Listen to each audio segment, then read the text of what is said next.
اللي انتوا بتشوفوه على الشاشة 30 دقيقة احنا بنحضر له ساعات طويلة ورا الكواليس.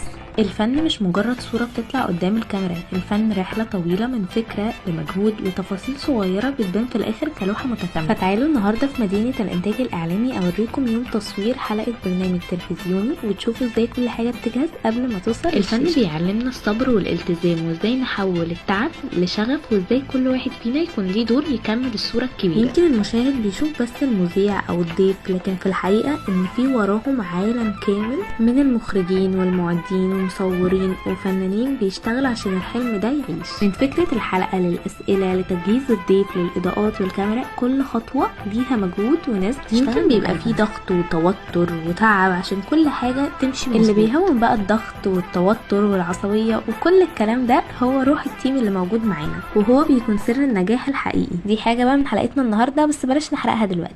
وفي الاخر جاي اقول لكم ان سر اي نجاح حقيقي مش بيكون شخص واحد، ده بيبقى وراه فريق كامل بيكمل بعضه عشان الحلم يطلع للنور. لو عايزين بقى تشوفوا كواليس الحلقات الجايه اكتبولي في الكومنت.